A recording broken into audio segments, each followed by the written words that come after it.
अधिभूतम क्षरो भावः पुरुषश्चाधिदैवतम अधियज्ञो हमेवात्र देहे देहभृतां वर।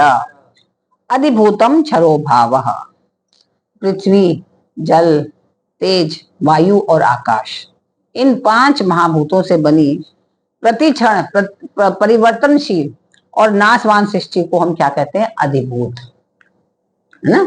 अधिभूत जो तामसिक प्रवृत्तियां होती हैं, इसके पहले बताया था ना, अधिभूत अर्थात तामसिक प्रवृत्ति। तो इसको हम कहते हैं जो हर क्षण परिवर्तित हो रहा है, स्थिरता है ही नहीं उसमें, यह है अधिभूत। ये जो 5 महाभूतों से जो बनी हुई हमारी ये पृथ्वी सृष्टि है। पुरुषश्चाधिदैवतम, तो अधिदैवत क्या है? अधिदैव इसको कहते हैं आदि पुरुष जो ब्रह्मा है, ब्रह्मा का ये वाचक है अधिदैव। कल हमने आप लोगों को भी बताया था अधिदैव अर्थात राजस प्रवृत्ति, रज प्रवृत्ति, राजसिक प्रवृत्ति। तो महासर्ग के आदि में भगवान के संकल्प से सबसे पहले कौन प्रकट हुए? ब्रह्मा जी, है ना। तो और फिर वे सर्ग के आदि में सब सृष्टि की रचना करते हैं, तो इसलिए ये अधिदैव कहलाए। और अधियज्ञो हमेवात्र देहे देहभृतां वर, तो ये देहधारियों में भगवान अर्जुन से कह रहे हैं कि हे देहधारियों में श्रेष्ठ अर्जुन, मतलब जितने भी देहधारी मनुष्य हैं, नरों में श्रेष्ठ अर्जुन, इस देह में अधियज्ञ मैं ही हूं, है ना। क्योंकि इसके पहले क्या बता रहे? अधिदैव कौन सी प्रवृत्ति है? सत प्रवृत्ति है, सात्विक प्रवृत्ति। हाँ, अधिदैव। तो भगवान श्री कृष्ण कह रहे हैं कि इस देह में अधियज्ञ मैं ही हूं, कोई और नहीं है। अर्थात इस मनुष्य शरीर में अंतर्यामी रूप से मैं ही रहता हूँ, इस पर संपूर्ण शरीर में।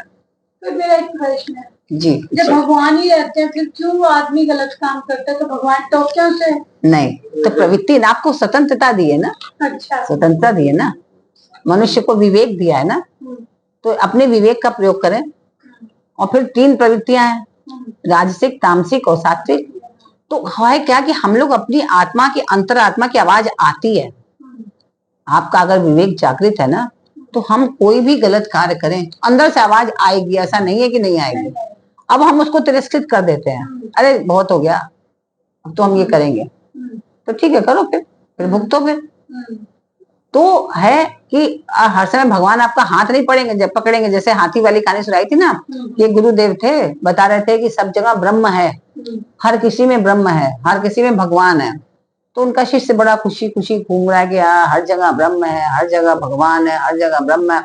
उधर से एक हाथी आ रहा था, उसके ऊपर महावत बैठा रहा और चिल्ला रहा था, दूर हट जाओ, दूर हट जाओ, देखो हाथी पागल है, चढ़ जाएगा, सब लोग दूर हटो, दूर हटो। वो हाथ जोड़ के खड़ा हो गया, पर ब्रह्म, परमेश्वर यही ब्रह्म है, यही ब्रह्म है, ब्रह्म तो हमें कुछ करेंगे ही नहीं। हाथी तो पागल था, वो आया मतवाला होकर के उस आदमी को कुचल दिया। अरे ब्रह्म कहाँ चले गए? गुरुदेव तो कहते कि ब्रह्म है, ब्रह्म है, ये तो हाथी ने सबको कुचल दिया, ब्रह्म ही नहीं है। और सब लोग उसको उठा करके फिर गुरुदेव के पास ले गए, और गुरुदेव ने उसकी दवा सब किया, उसको सही करा, स्वस्थ किया। तो जागा तो कहा, गुरुदेव आप तो बहुत झूठ बोलते हैं। बोले हमने क्या झूठ बोला भाई? बोले आप तो बोल रहे थे कि वो तो परम ब्रह्म है, हर जगह, हर जीव में, हर में ब्रह्म है, पशु में, पक्षी में, मानव में, हर में ब्रह्म है। तो कहते फिर क्या हुआ? तो बोले कि हाथी आया, उसने कुचल दिया, हम तो हाथ जोड़ के खड़े हो गए, ब्रह्म ही है। तो बोले हाथी के ऊपर कोई बैठा था? बोले हाँ। कहते वो ब्रह्म नहीं दिख रहा था तुमको? तो बोले अरे तो वो तो ब्रह्म है, तो ठीक है ब्रह्म है, तो मनुष्य है। तो बोले उसमें भी तो ब्रह्म है। तो वो ब्रह्म क्या कर रहा था तुमसे? कहता है कि हटो, दूर हटो, हाथी पागल है। तो उस ब्रह्म की बात क्यों नहीं मानी तुमने? उस ब्रह्म की बात मानी नहीं और उस ब्रह्म को हाथ जोड़ के खड़े हो गए। तो आप आधे को तो ब्रह्म मानो, आधे को मान नहीं रहे, तो ऐसे काम नहीं चलेगा ना। तो अपने विवेक का प्रयोग हम मनुष्यों को करना पड़ेगा।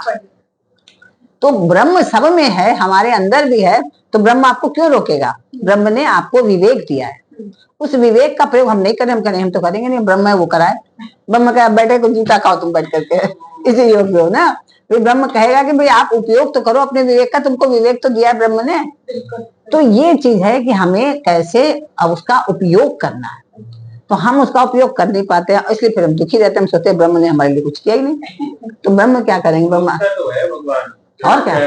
भगवान हाँ, नहीं रोकता है, रोकता तो है जब अंदर, जब कोई गलत काम करता है, हाँ, अंदर से आवाज आती है। बिल्कुल ठीक बात बोली कि हमारी जो अंतरात्मा है वो हमेशा हमें आवाज देती है, हाँ बोलती है, हमेशा always, हाँ हाथ कांपने लगेगा। हाँ। always, always, always।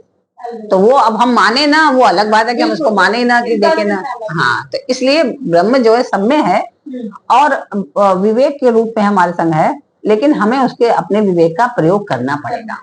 हम विवेक का उपयोग ही ना करें, अंतरात्मा में बोले कि गलत कर रहे हो, गलत काम कर रहे हो, लेकिन फिर भी हम ना सुने, तो फिर भाई वो समस्या अलग है।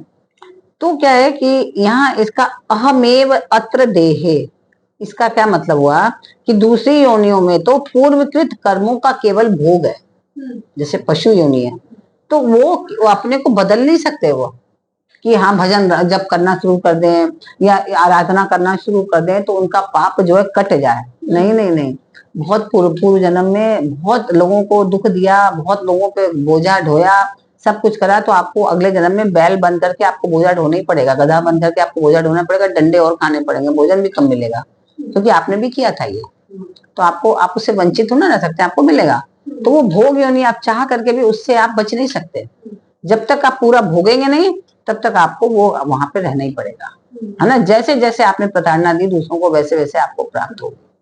इसलिए कहा जाता है ना सावधान रहो, दूसरों को कष्ट देने के समय सोचो कि हमारे संग क्या होगा, अगर हम उस जगह हो तो क्या होगा, ये जरूर विचार करना चाहिए। जब हम ये विचार करके चलेंगे तो हम दूसरों को कष्ट नहीं देंगे। तो पर जो मनुष्य शरीर में नए कर्म भी बनते हैं और उन कर्मों के प्रेरक अंतर्यामी भगवान भी होते हैं। तो जो हमारे नए कर्म बन रहे हैं ना, जो नए नए कर्म कर रहे हैं, उसको प्रेरणा कौन दे रहा है? भगवान दे रहे हैं। कैसे दे रहे हैं? स्वयं आकर थोड़ा दे रहे हैं, कृष्ण भगवान के आके कह रहे हैं कि हाँ भाई शिखा चलो आओ तुम्हें संग बंसी बजाते हैं, ये काम करो, ऐसे नहीं बोलेंगे, आपको किसी मनुष्य रूप में आके प्रेरित कर देंगे। कोई भी जीव आके ऐसा कहेगा कि हाँ भैया तुम ऐसा कर लेते तो बड़ा अच्छा रहता, तो आपका उसमें कल्याण हो जाएगा। वो भी उसमें भी ब्रह्म ही है, वो आपको आके संकेत दे रहे हैं, संकेत रूप से आपको मिला। कभी कोई आपने कहीं ऐसा एडवर्टाइजमेंट देखे जिसको पढ़ के आप बड़े आकर्षित होंगे, हाँ भाई ये तो बड़ा अच्छा, ये तो हमारे काम का है, वो भी आपको ईश्वर की कृपा से आपको वो आपके सम्मुख आ गया, नहीं तो नहीं आता आपके वो चीज सम्मुख, और आप उससे प्रेरित होकर आपने उसको ग्रहण करना शुरू कर दिया। तो आपको समय समय पर वो ईश्वर प्रेरणा देते रहते हैं जिससे आप अपने जीवन को बदल सको। तो उन कर्मों के प्रेरक कौन है? वही अंतर्यामी भगवान है, कोई और नहीं है। तो इसके आगे कि जहां मनुष्य राग द्वेष नहीं करता तो उसके सब कर्म भगवान की प्रेरणा के अनुसार शुद्ध होते हैं। अगर राग द्वेष करता है तो वही जो उसके कर्म अशुद्ध होने लगते हैं, है ना। नहीं तो भगवान की प्रेरणा अगर अंदर है और विवेक का प्रयोग कर रहे हैं तो जो भी आपके कर्म हैं बड़े शुद्ध होते जाएंगे और आप और भी शुद्ध होते जाएंगे। और जब शुद्ध होंगे तो उसका क्या रिजल्ट आएगा? उसका परिणाम ये होगा कि आप वो कर्म आपके बंधन कारक नहीं बनेंगे। आप कभी भी किसी के बंधन में नहीं, कर्मों के बंधन में नहीं रहेंगे। नहीं तो कर्मों के बंधन में रहकर कुछ भी बन सकते हैं, किसी भी योनि में जा सकते हैं हम, जैसे कर्मानुसार आपके। और जहां वह राग द्वेष के कारण भगवान की प्रेरणा के अनुसार वो कर्म नहीं करता तो उसके समस्त कर्म क्या होते हैं? बंधन कारक हो जाते हैं। प्रेरणा मिल रही अंदर से कि मत करो, फिर भी हम कर रहे हैं, करो भाई। उस समय क्या होता है कि अंतरात्मा की आवाज लोग सुनते नहीं, है ना। अंतरात्मा की आवाज सबके आती है, ऐसा नहीं कोई कहे कि नहीं आती। तो कारण कि राग और द्वेष मनुष्य की महान शत्रु है। भगवान ने पहले भी कहा था 30 अध्याय में भी कि बहुत शत्रु हैं। तो भगवान की प्रेरणा से कभी निषिद्ध कर्म होते ही नहीं। ये लोग कहें कि भगवान ने अब जैसे आपने प्रश्न किया भगवान रोक नहीं देते, भगवान करा नहीं देते, तो भगवान कभी प्रेरणा नहीं देते निषिद्ध कर्म करने के लिए। भगवान जो है प्रेरित तो आपको अच्छे कर्म के लिए ही कर रहा है, चाहे वो आपके अंदर से प्रेरणा दे और या कोई माध्यम बना दे आपको। तो श्रुति और स्मृति भगवान की ही आज्ञा है। जो श्रुति स्मृति जो कही गई है उसमें भी भगवान की आज्ञा है। इसका क्या अर्थ है? इसका अर्थ ये हुआ कि जो उसमें बातें कही गई है श्रुति में या स्मृति में या पुराण में या उपनिषद में, वो सब भगवान की ही आज्ञा, भगवान की ही बातें कही है। हाँ, तो वो सब बातें उसी में कही गई है। तो भगवान श्रुति और स्मृति के विरुद्ध प्रेरणा कैसे कर सकते हैं जबकि भगवान की द्वारा रचा गया वो सब। तो निषिद्ध कर्म तो मनुष्य कामना के वशीभूत होकर ही करता है।